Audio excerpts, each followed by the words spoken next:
Welcome to ChemHelp ASAP. This video describes the discovery of NX-2127, a BTK degrader for treatment of certain B-cell malignancies.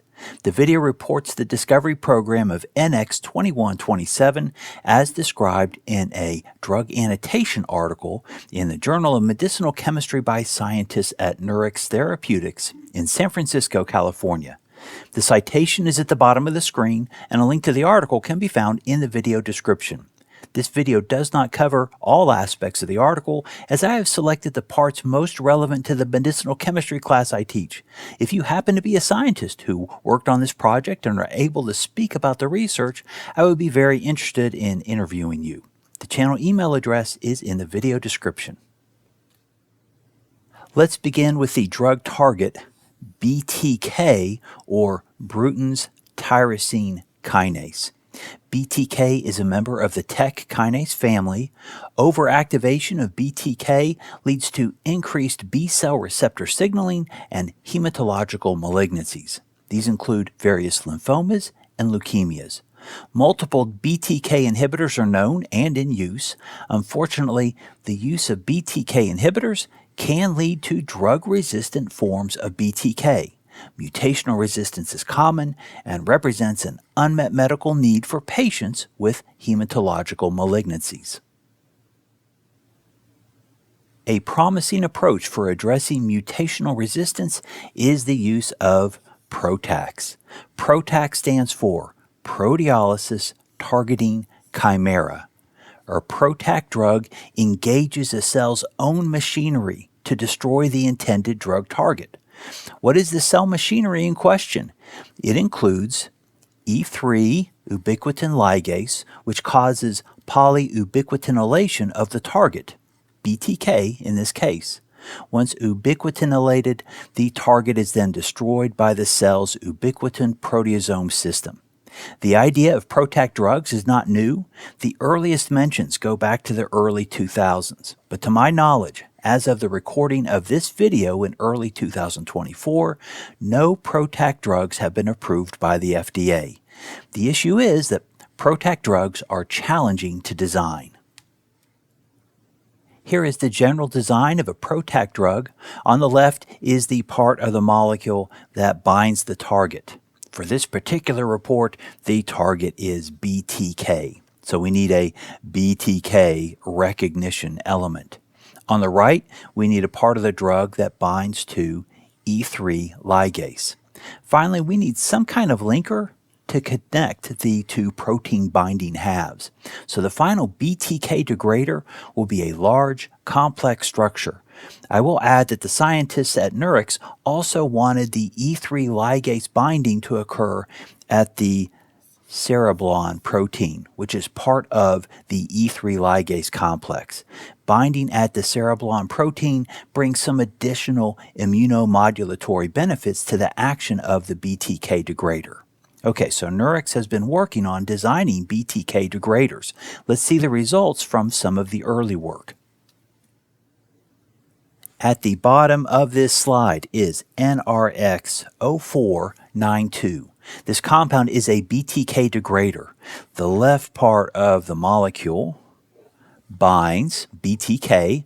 The right binds E3 ligase. The middle is the linker.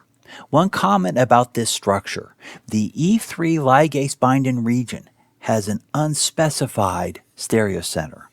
At physiological pH, this stereocenter is not configurationally stable. So as we see structures of this type throughout this video, this particular stereocenter will be unspecified in regard to configuration.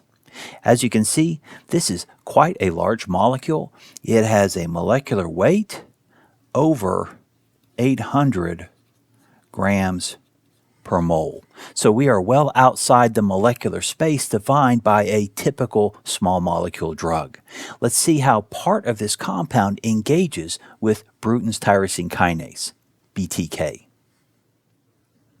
Here is an image of the Cocrystal of BTK and part of NRX-0492. This is an entry in the protein data bank, and it is entry 8EJB. This is just the BTK binding part of the compound. You can see that the primary amide is buried deeply in the binding pocket. The aryl ring and piperidine, both of which are arguably part of the linker, extend out of the pocket and are more solvent exposed. That is perfect for the linker, which needs to reach out to the E3 ligase binding part of the structure. Well, this part of the structure looks great. Let's see some relevant non-clinical data on NRX-0492. Here we go. First row, this is the DC50, the concentration required for 50% degradation, that's the D, 50% degradation of BTK in a cancer cell line. The DC50 is sub-nanomolar at 0.4 nanomolar. The next row is potency for degradation of IKZF1 and IKZF3. These are transcription factors that are degraded because of specific binding on E3 ligase and provide the immunomodulatory benefit that I referenced on an earlier slide. Next line, in vivo, in mice, 70% degradation of BTK is observed after 24 hours of a 30 mg per kg oral dose. Presumably, the next dose will be administered at the 24-hour point, so BTK levels should remain greatly reduced with subsequent doses. These results are really encouraging, but there are ADME and PK concerns. The membrane permeability in CACO2 cells is very low at under 0.01 times 10 to the minus 6 centimeters per second. Furthermore, the efflux ratio, ER, is exceptionally high at over 84. With these values, oral absorption will likely be a challenge. We can see that in the bottom row. The mouse oral bioavailability is only about 5%. Then again, NRX-0492 does apparently give enough oral exposure to give rise to in vivo BTK degradation, regardless of the permeability and absorption. The real challenge for NRX-0492 is on this second to last row. The blood plasma partitioning for NRX-0492 is very different between dogs and monkeys and humans. In the dog and monkey, the compound concentrates in the cellular fraction of blood relative to in humans. Keep in mind that the dog and monkey are the two key non-rodent species for preclinical safety studies. Because the compound distributes so differently in these two non-rodent species, safe dosing predictions for human studies are greatly complicated. So despite the encouraging in vitro potency and in vivo efficacy of NRX-0492, the researchers at Nurix returned to the lab to improve the ADME and PK deficiencies of the compound. A few different modifications to NRX-0492 were explored, more than just the compounds on this slide. Some work explored changes to the linker by inclusion of an extra nitrogen in the aryl ring. Ultimately, efforts focused on reducing the molecular weight of the compound in order to hopefully improve the bioavailability. These involve changes in the R group on the BTK binding region. Note that the R group in compound 25 is a piperidine with a urea substituent. Ultimately, the most promising compound was number 28 with the designation NX-2127. This compound simply dropped the urea group and preserved the piperidine. Not surprisingly, removal of groups from the BTK binding region did result in a loss of potency, as can be seen in the rising DC50 value between compound 25 and compound 28. Regardless, the gains in ADME and PK properties offset this on-target potency loss. This slide is very similar to an earlier one. We now have non-clinical data for both the previous compound of interest, NRX-0492, as well as the more optimized structure, NX-2127. So the first row, we can see that 2127 does have much reduced potency for BTK degradation relative to 0492, as we have already discussed. There is not, however, a noteworthy change on the degradation of IKZF1 and IKZF3. That is not surprising since the E3 ligase binding part of the molecule is unchanged, and the degradation of IKZF1 and 3 is a function of the E3 ligase binding. Despite lost BTK potency, the percent BTK degradation is higher, from 70% with 0492 to 88% with 2127. The higher degradation in 2127 could be due to higher exposures from 2127 because of the bioavailability rising from 5 to 36%.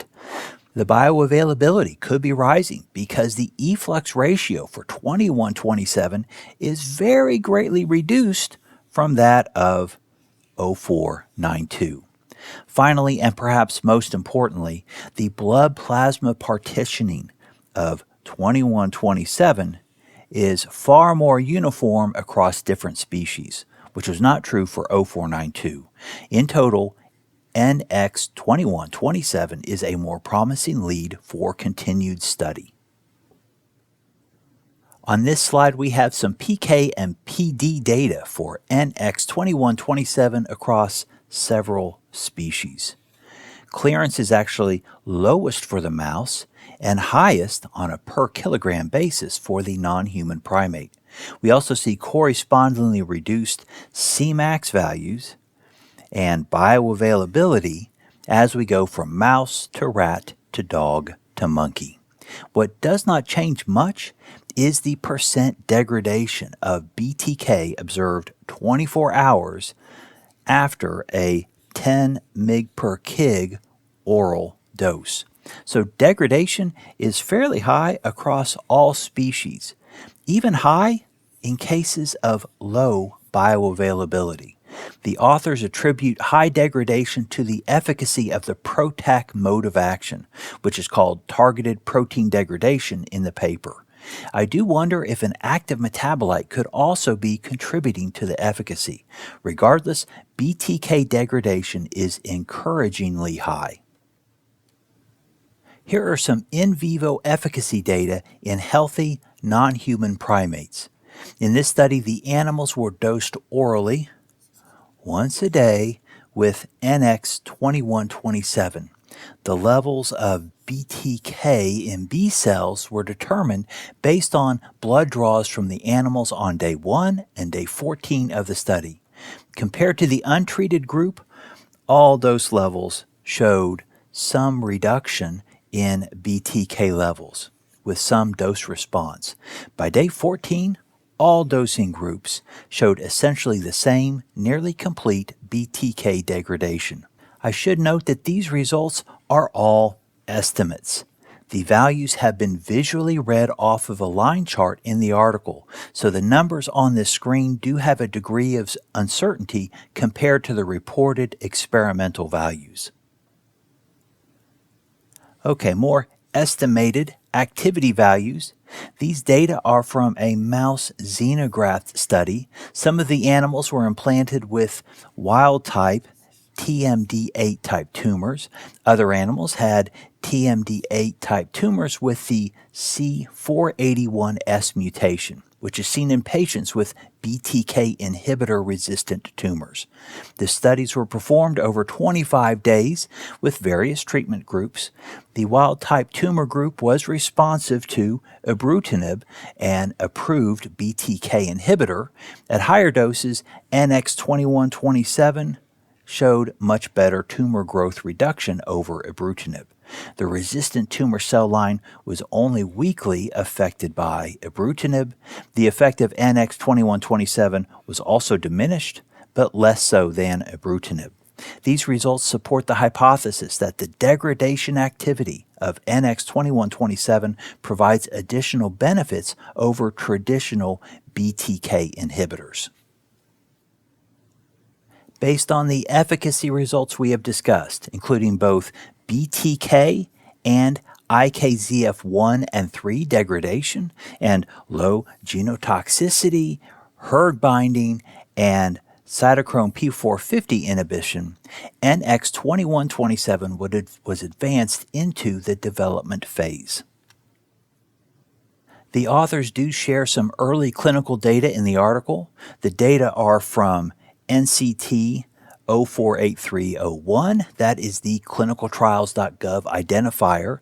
The study includes patients with B-cell malignancies. The compound shows slow absorption with a Tmax around 6 hours.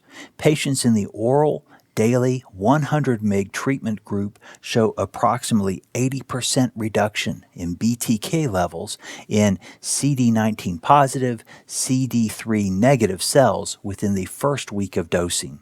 Reductions in levels of IKZF1 and 3 have also been observed. Thank you for watching to the end of this drug discovery story on NX-2127, an oral Bruton's tyrosine kinase degrader. A link to the original JMedChem article is in the video description. Please consider subscribing to the channel, leaving a like, or making a comment. Take care.